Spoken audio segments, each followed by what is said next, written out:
Halo teman-teman, hari ini kita akan mereview ya, mereview 7 saham yang di request oleh teman-teman kita tempo hari.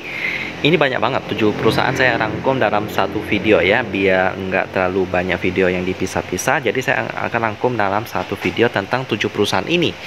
Dan kebetulan di ETBC saya sudah rangkum dalam urutan yang paling menarik bagi saya dari ketujuh perusahaan ini.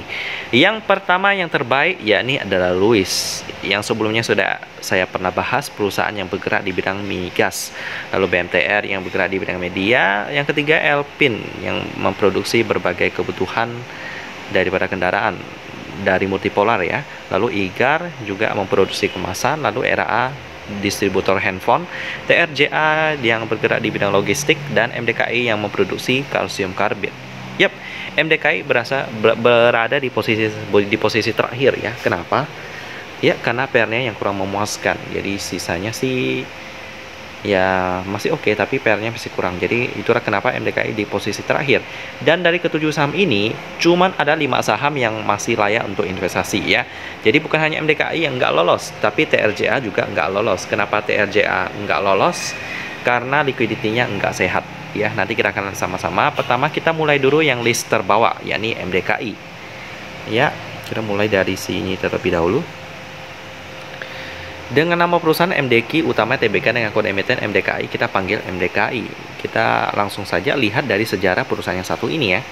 Mereka didirikan tahun 81 oleh para pendiri grup PT Metropolitan Development untuk memproduksi kalsium karbit dengan tujuan substitusi impor yang ada pada waktu itu berasal dari negara-negara Afrika Selatan, China, Polandia, dan Taiwan dengan rata-rata sejumlah 25.000 ton dengan nilai 8,75 juta US dollar per tahun dari tahun 84 sampai 86. Yap, jadi gitu sih teman-teman. Untuk karbit ini apa sih? Kita akan lihat sama-sama ya. Kalsium karbit ini tentang karbit. Ini adalah bahan baku dalam pembuatan gas. Kalsium karbida atau karbit adalah senyawa kimia berbentuk kristal padat berwarna abu-abu kehitaman yang digunakan untuk pembuatan gas asetilin, yaitu bahan untuk memotong dan mengelas besi dan baja pada industri perkapalan, pertambangan, karoseri mobil, serta industri kecil. Gitu ya teman-teman. Dan ini ada beberapa proses produksinya ya, kita sudah pernah bahas sebelumnya. Prosesnya ya mirip-mirip pembuatan semen sih, dimana mereka menggunakan bahan baku batu kapur dicuci lalu dipanaskan ditambah dengan batu bara olahan koks ya, lalu dicairkan, panaskan, lalu didinginkan, lalu di crush, lalu dipasarkan dalam bentuk yang bermacam-macam ya. Untuk paket mereka kita bisa lihat di sini jenis-jenis produk mereka. Ada yang karbit drum standar SNI 100 kg, lalu ada yang untuk ekspor. Yang ekspor pasti kualitasnya lebih bagus dan harganya lebih mahal. Dan ini karbit dus, isi kemasan plastik 1 kg 25 bungkus. Ya. Nah, dan itulah tentang profil MDKI yang bergerak di bidang produksi kalsium karbit. Kalsium karbitnya tadi ya. Kalsium karbida atau karbit. Jadi prospeknya sih ya aman-aman aja. Jadi mereka bisa dikatakan bergerak cukup mayoritas ya mereka di sini ya. Mereka memegang pasar karbit cukup banyak. Jadi untuk prospeknya sih bagus banget. Apalagi ini kebutuhan yang cukup dibutuhkan ya, karena untuk maintenance, untuk pembangunan itu sangat dibutuhkan. Lalu selanjutnya kita lihat dulu pemegang saham daripada MDKI ini. Posisi masyarakat 14% aman. Lalu MD Industri Invest sama. Kalau kita baca di sini sih aman-aman aja ya. Jadi langsung aja kita masuk ke key statistik MDKI ini yang nggak lolos. Meskipun udah update kuartal pertama tahun 2022.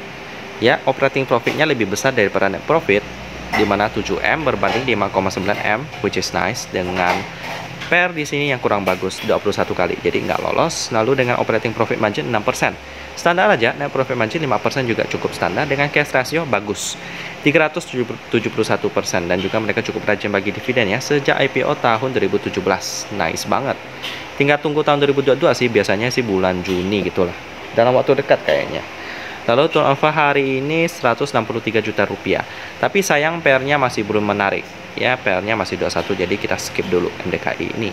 Selanjutnya kita bahas yang kedua yang terburuk dari ketujuh list ini, JA. Di sini ya.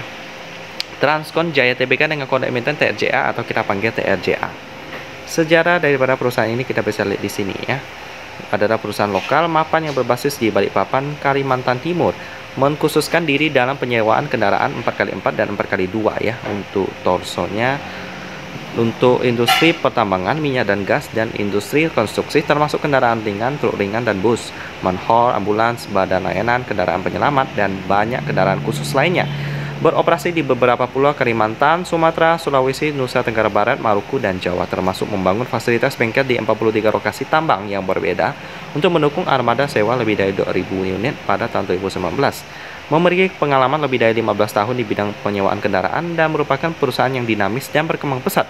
Tujuannya adalah untuk lebih menumbuhkan bisnis Indonesia secara luas dengan meningkatkan jangkauan kendaraan yang disewakan dan melakukan diversifikasi ke sektor industri potensial lainnya serta sektor perusahaan 4x2 di kota-kota regional. Juga memiliki divisi bisnis lain dengan Paknet ya yang bergerak di bidang internet di bawah bendera Paknet, menyediakan layanan internet dan komunikasi dan layanan IT dan komputer. Yap, jadi gitu aja sih. Untuk prospek TRJA ini bergerak di bidang logistik seharusnya aman, dan juga apalagi mereka bergerak di bidang internet. Selanjutnya, tapi sayang ya, nggak sesuai dengan liquidity-nya, karena hutangnya banyak banget ya. Liability-nya berbanding aset itu udah lebih dari setengah malahan ya, jadi bisa dibilang hutangnya cukup besar, kurang aman sih. Tapi prospeknya bagus. Selanjutnya kita lihat komposisi pemegang saham masyarakat itu sebesar 24%, ini bagus, aman. Lalu Damai Investama sukses sebesar 34%. Kalau kita baca di sini sih aman-aman aja. Ya, baik. Selanjutnya kita lihat statistiknya mereka yang sudah update sampai kuartal pertama tahun 2022. Sejak mereka IPO tahun 2020, mereka sangat rajin melaporkan laporan keuangan mereka. Operating profit 16 miliar dengan net profit 10 miliar rupiah. Ya, cukup kecil karena market cap-nya juga kecil, 368 miliar rupiah. PR-nya bagus, 8,77 kali dengan operating profit margin 14%, bagus, dengan net profit margin 9%, cukup standar. Cuman sayang, current ratio pun cuma 87%, jadi nggak mampu bayar hutang jangka pendek ya. Mereka ada bagi dividen di tahun 2021, kemungkinan 2022 ada bagi juga. Cuman keuangannya nggak sehat, jadi kemungkinan ya mungkin nggak bagi dividen sih ya, tapi tergantung kebijakan daripada perusahaan sih. Maunya sih bagi, cuman melihat keuangannya sih mendingan jangan bagi dulu deh, kita perbaiki keuangan daripada TRJA terlebih dahulu ya. Turnovernya 6,8 miliar rupiah, bagus, cuman sayangnya yang menjadi nilai kurangnya adalah liquidity-nya ya. Ini merupakan kriteria penting daripada saya selain PER ya, jadi liquidity-nya nggak lolos, jadi otomatis nggak bisa masuk watchlist. So ya, kita skip dulu. Selanjutnya kita lihat yang ketiga ya, yang terbawah, tapi ini adalah list pertama yang layak investasi. Ya, ini adalah ERA, distributor daripada handphone. Ya, dengan nama perusahaan Era Jaya Swasembada Tbk dengan kode emiten ERAA atau kita panggil ERA. Sejarahnya kita bisa lihat di sini dari profilnya ya. Didirikan tahun 96, jadi masih baru-baru. Telah tumbuh bukan hanya sebagai perusahaan importir, distribusi, perdagangan liter, peralatan telekomunikasi seluler terbesar yang terintegrasi, juga diakui sebagai perusahaan yang terbesar dan terpercaya bisnisnya di Indonesia ya, termasuk salah satu Liquid 45, LQ45. Saat ini menjalankan kegiatan usaha importir, distribusi, dan perdagangan liter perangkat telekomunikasi seluler seperti telepon seluler dan tablet, subscriber identity modules card atau SIM card, voucher isi ulang, operator jaringan seluler, aksesoris, perangkat Internet of Things, penjualan voucher Google Play, serta menawarkan layanan produk value added service seperti layanan pelindungan ponsel melalui produk Terprotect dan juga layanan pembiayaan ponsel yang bekerjasama dengan perusahaan multi-finance terkemuka di Indonesia. Ya, untuk prospeknya sih ERA ini seharusnya bagus karena bergerak di bidang handphone ya. Saya juga pribadi yang suka lihat review-review HP tapi nggak pernah beli-beli ya, karena sayang duit dan juga HP-nya masih bagus. Ya, banyak. Saya tapi nggak pernah komentar di kolom komentar Gadgetin sih, karena ya melihat komentar mereka udah cukup sih ya mewakili saya. Nah gitu, jadi ERA prospeknya harusnya bagus sih. Selanjutnya kita lihat dulu pemegang sahamnya ya, siapakah pemegang sahamnya. Posisi publik sebesar 44%, ini aman-aman aja. Lalu Eraring Internasional 54%. Ini juga kita lihat dulu beritanya. Nah, kalau kita baca di sini ini juga aman-aman aja. Jadi oke, selanjutnya kita masuk ke key statistiknya, di mana sudah update kuartal pertama tahun 2022 dengan operating profit 453 miliar rupiah, net profit 295 miliar rupiah. Operating profit lebih besar, which is nice, berarti penjualan HP-nya sangat lancar. PR-nya 6,73, nice. Dengan operating profit margin 3,9%, cukup tipis. Dengan net profit margin 2,5%, cukup tipis juga. Cuman ya karena penjualannya besar, maka dampaknya juga besar. Kuranasinya 148%, jadi aman ya. Mereka juga cukup rajin bagi dividen. 2017, 18, 19, 20 absen, 2021 ada, lalu 2022 masih belum. Jadi kemungkinan ada sih 2022. Dengan turnover harian hari ini 16 miliar rupiah. Jadi mengantarkan RAA masuk ke dalam watchlist standar ya. Jadi boleh kalau teman-teman mau beli RAA ini boleh, cuma jangan lupa melakukan diversifikasi dan melakukan memakai uang dingin. Ya, lalu yang kedua yang boleh investasi yakni adalah IGAR. Kita kenalan dengan IGAR ini dengan nama perusahaan Pasifik Indonesia Tbk dengan kode emiten IGAR atau kita panggil IGAR. Dari sejarahnya terlebih dahulu produsen kemasan yang satu ini. Mereka adalah perusahaan yang didirikan awalnya dengan nama PT IGAR Jaya tahun 75 ya, bulan Oktober. Kemudian tahun 90 resmi menjadi perusahaan terbuka melakukan IPO ya. Tahun 2004 berubah nama menjadi PT KGO IGAR Jaya Tbk karena adanya penggabungan usaha antara PT KGO dan PT IGAR Jaya Tbk. Kemudian resmi melakukan perubahan nama lagi menjadi PT Champion Pasifik Indonesia Tbk pada tanggal 6 Oktober 2010, melakukan kegiatan usaha utama dalam bidang industri pembuatan kemasan fleksibel melalui anak perusahaan tidak hanya untuk segmen farmasi namun untuk segmen makanan, kosmetik, agroindustri dan lain-lain ya. Bagi teman-teman yang tidak tahu, IGAR ini juga merupakan anak perusahaan daripada KB Pharma ya, yang berhubungan dengan KB Pharma yang juga untuk sangat butuh dengan kemasan ya. Jadi itu sih tentang IGAR ini. Produk-produk mereka adalah produk kemasan. Untuk prospeknya sih bagus karena bergerak di bidang konsumen ya. Untuk pemegang sahamnya sih porsi masyarakatnya 15%, jadi aman. Lalu PT Kingsford Holdings juga cukup besar ya, 79%. Kita coba baca dan di sisi statistiknya IGAR ini perusahaan yang kedua yang lolos dengan kuartal pertama tahun 2022 ada update dengan operating profit 29 miliar rupiah, net profitnya 18 miliar rupiah. Berarti operating profitnya lebih besar, penjualan kemasannya lancar, bagus. PR-nya 6,31 kali, ini juga bagus. Dengan operating profit margin 11%, ini juga bagus. Dengan net profit margin 7%, ini standar aja. Lalu dengan cash ratio-nya bagus banget, 3 kali lipat daripada hutang jangka pendek. Cash-nya 308% ya, bagus. Lalu mereka juga cukup rajin bagi dividen ya. IPO tahun 90, jadi udah sangat berpengalaman. 2017, 18, 19, 20, 21 absen, tapi tahun 2022 ada bagi lagi ya. Update-nya tanggal 22 Juni 2022. Lalu untuk turnover hariannya mereka kita bisa lihat di sini ya, 242 juta rupiah. Memang sepi, cuman kriteria pentingnya sangat mencukupi ya, dimana PR-nya 631 bagus, lalu cash ratio 308%, ini sangat memenuhi ekspektasi. Jadi IGAR ini adalah saham kedua dari ketujuh list ini yang boleh investasi. Selanjutnya kita lihat Elpin, merupakan anak perusahaan daripada Multipolar. Ya, kita lihat dulu nama perusahaannya adalah Multi Prima Sejahtera Tbk dengan kode emiten LPIN atau kita panggil aja Elpin. Dari sejarahnya terlebih dahulu yang bergerak di bidang produsen berbagai produk-produk kendaraan ya. Di sebelah sini merupakan perusahaan publik yang bergerak di dalam industri manufaktur suku cadang kendaraan bermotor yang didirikan pada tanggal 7 Juni 82. 7 Januari 82 maksud saya, berdasarkan akte notaris Misahardi Wiramarta ya. Kita bisa lihat di sini. Juga mengalami perubahan diantaranya perubahan nama juga. Perseroan menjadi PT Multi Prima Sejahtera Tbk dengan nomor sebagai berikut. Lalu ya gitu-gitu aja sih informasinya. Untuk produk mereka sih kita bisa lihat di sini ya. Ada busi. Jadi itu aja produk-produk daripada mereka. Untuk prospeknya bergerak di bidang konsumer sih ya aman-aman aja. Terbukti dari kinerja mereka yang tiap tahun selalu bagus ya. Selanjutnya kita lihat dulu pemegang sahamnya, di mana porsi masyarakatnya 18% ya. Mereka IPO juga udah cukup lama sih. Market cap-nya tapi kecil banget ya, 196 miliar rupiah aja. Selanjutnya kita lihat Multipolar Tbk. Kalau kita lihat di sini sih kebanyakan tentang kabar isu sih. Ya.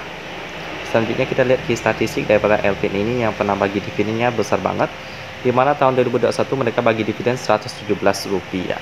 Gila sih waktu itu ya, memang dividennya gede banget. Saya masih ingat waktu itu saya juga ada ikut dividennya. Kena dividen trap loh. Karena memang orang-orang yang beli juga mau jual, jadi akhirnya ke lock terus AEB terus ya. Tapi itu udah pengalaman, udah lama sih pengalamannya, tahun 2021, udah hampir 1 tahun. Selanjutnya kita lihat operating profitnya 3,29 miliar rupiah dengan net profit 8,14 miliar rupiah. Net profitnya lebih gede sih, jadi kurang bagus menurut saya. Tapi nggak apa-apa karena ada operating profit. PER-nya 6,03, bagus. Operating profit margin 9%, standar. Net profit margin-nya yang gede, 24% ya. Dengan cash ratio 181%. Ini cash-nya gede banget sih. Itulah kenapa mereka sangat rajin bagi dividen, karena cash-nya banyak. Turnover-nya hari ini 147 juta. Kenapa sepi? Meskipun posisi masyarakatnya besar, karena market cap-nya yang kecil. Ya, jadi untuk Alpine ini adalah saham ketiga yang masuk ke dalam list boleh investasi. Bagus ya. Selanjutnya kita lihat yang nomor 2 paling bagus dari ketujuh list ini, yakni BMTR yang masuk ke dalam watchlist premium saya juga. Kita lihat dulu. Dari sejarah Global Mediacom Tbk dengan kode emiten BMTR atau kita panggil BMTR ini, raksasa media yang ada di Indonesia ya, sebagai grup perusahaan media yang paling terintegrasi dan terbesar di Asia Tenggara. BMTR memegang portfolio media terbesar, merupakan market leader dalam industri TV, FTA, dan TV berlangganan selama bertahun-tahun. Mayoritas pendapatan perseroan dikontribusikan oleh dua lini bisnis utama ya, media berbasis konten dan iklan yang dikelola oleh MNCN. Saat ini menghasilkan pendapatan bagi perseroan sebesar 66%, gede banget. Sementara itu media berbasis langganan perseroan yaitu MNC Vision Network saat ini berhasil memperoleh pendapatan bagi perseroan sebesar 29% ya. Bisnis inti MNCN yang tadi berkontribusi cukup besar terdiri dari 4 stasiun TV FTA nasional, RCTI, MNC TV, Global TV, dan iNews, GTV ya maksud saya ya, udah berubah nama. Saat ini MNCN merupakan pemilik konten library terbesar di Indonesia dengan lebih dari 300.000 jam konten dan terus meningkat lebih dari 20.000 jam per tahunnya. Seluruh konten tersebut diproduksi oleh perusahaan produksi in-house bernama MNC Pictures, MNC Animation, Star Hits, dan MNC Film Indonesia. Juga mengoperasikan 6 portal berita online seperti okezone.com, sindonews.com, iNews ID, indexchannel.com, Celebrities ID, dan Sportstar ID. MNCN juga mengembangkan media digital bisnis melalui platform RCTI Plus, multi-channel network di YouTube, Facebook, TikTok, situs video sharing youtube.id. Bisnis inti IPTV terdiri dari TV kabel berlangganan DTV pasca bayar ya, MNC Vision, dan prabayar K-Vision, yang merupakan pemimpin bisnis TV kabel berlangganan di Indonesia dengan market share lebih dari 90%. Operator internet, broadband, dan TV kabel fiber optik terbesar ketiga di Indonesia melalui MNC Play dan platform media over the top dengan pertumbuhan tercepat di Indonesia melalui Vision Plus. Wow, banyak banget bisnisnya ya. Juga memiliki usaha media lainnya loh yang masih berhubungan dengan dan mendukung fokus utama perseroannya, yaitu MNC Shop, perusahaan travel dan belanja online, Mr. Aladdin, dan perusahaan fashion e-commerce The F-Thing. Didirikan 30 Juni 81, pada awalnya merupakan konglomerasi yang bergerak dalam sektor perdagangan umum. Setelah melalui beberapa akuisisi dan divestasi, mengubah fokusnya ke industri media ya. Tahun 2007 menegaskan fokus baru ini dengan melakukan rebranding menjadi PT Global Mediacom Tbk adalah perseroan publik dan melakukan IPO tahun 95 dengan kode emiten BMTR. Dan itulah profil panjang daripada BMTR. Selanjutnya kita lihat prospeknya ya, bergerak di bidang media sih cukup bagus ya. Bisa dibilang saingan saya sih, karena saya juga bikin konten, tapi daripada bersaing lebih baik kolaborasi ya. Nah gitu aja sih, jadi saya bantu promosi BMTR, salah satu bentuk kolaborasi saya. Kita lihat pemegang sahamnya terlebih dahulu, karena prospeknya udah bagus, apakah pemegang sahamnya juga bagus? Porsi masyarakatnya 47%, ini masih aman. Lalu MNC Investama Tbk sebesar 45%, lalu ada Bapak Lo Keng Hong juga ya, sebesar 6%. Kalau kita baca di sini MNC Investama sih aman-aman aja ya. Selanjutnya kita langsung aja masuk ke statistik daripada BMTR yang sudah update sampai kuartal pertama tahun 2022.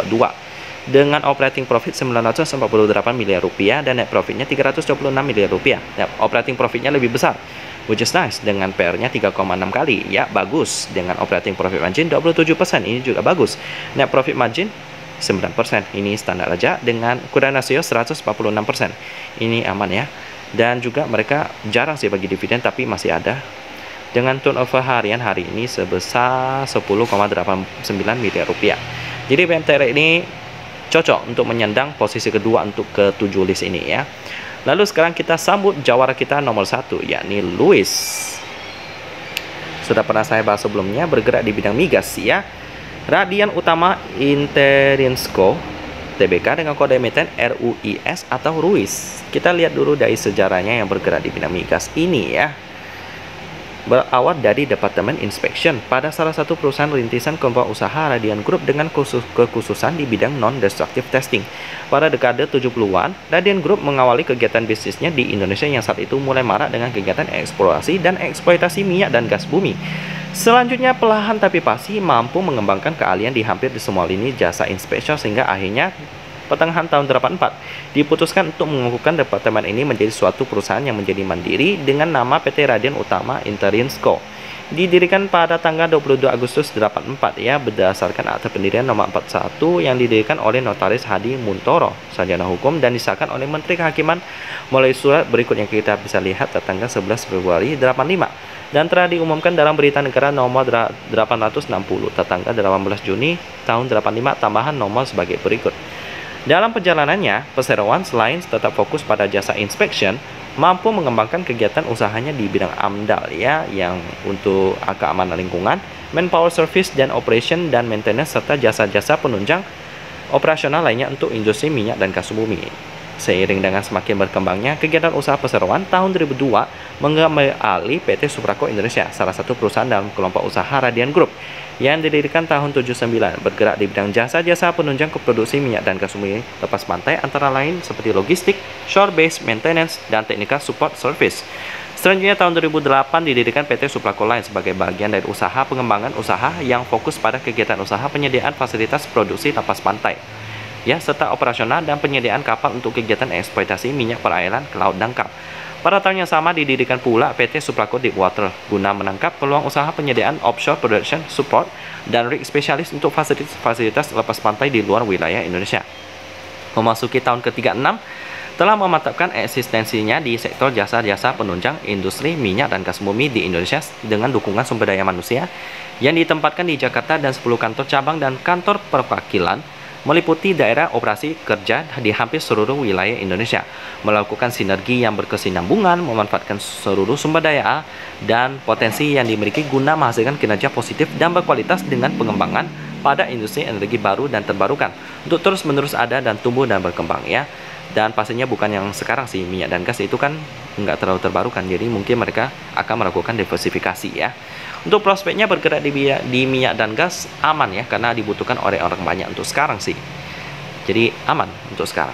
Selanjutnya kita lihat pemegang saham daripada Luis ini, di mana porsi masyarakatnya sebesar 34,31%, aman. Lalu Hayanto ya, yang salah satu investor seperti Pak Loh Keng Hong, tapi ini lumayan misterius karena nggak terlalu terekspos seperti Pak Loh Keng Hong, yang memegang sebesar 27,53% ya. Dia juga memegang Tele, MDLN juga yang lolos dari ancaman delisting Tele ini. Untuk sisanya sih aman-aman aja. Selanjutnya kita lihat key statistik daripada Luis ini yang menjadi nomor 1 daripada watchlist hari ini, yang sudah update sampai kuartal pertama tahun 2022, di mana operating profitnya 31 miliar rupiah. Nice, dengan net profit 10 miliar rupiah. Operating profitnya lebih besar. Ini yang saya suka sih. PR-nya 3,36 kali, nice banget, dengan operating profit 7,5%. Ini standar aja. Net profit margin 2,6%, ini juga cukup standar, dengan quick ratio 115%. Bagus, bisa bayar hutang jangka pendek. Mereka juga sangat rajin bagi dividen sejak IPO tahun 2006 ya. 2021 udah bagi, tinggal tahun 2022 biasanya mereka bagi bulan Agustus. Tinggal ditunggu aja teman-temannya, sekarang udah bulan Juni. Jadi kira-kira 1 atau 2 bulan lagi lah. Turnover harian mereka 158 juta rupiah. Ini cukup sepi, tapi karena PR-nya bagus, 3 komaan, lalu liquidity-nya juga aman, jadi boleh-boleh aja ya. Pemegang saham juga bonusnya juga cukup aman ya. Kenapa Luis ini nggak masuk watchlist premium saya? Ya salah satu alasannya karena turnover-nya. Cuman kalau mau investasi jangka panjang ini masih oke banget. Jadi ya boleh gitu aja sih. Dari ke-7 saham yang di request oleh teman kita, ada 5 saham yang menarik. Dari ERA, IGAR, Erpin, BMTS sampai yang terbaik Luis. Tapi jangan lupa untuk melakukan diversifikasi dan memakai uang dingin ya, biar aman investasinya dan tenang, aman dan nyaman. Demikian warna-warni saham Indonesia part yang ketiga. Teman-teman kalau mau dibikin yang kayak gini juga boleh request nanti ya. Dan kita ketemu lagi di video selanjutnya.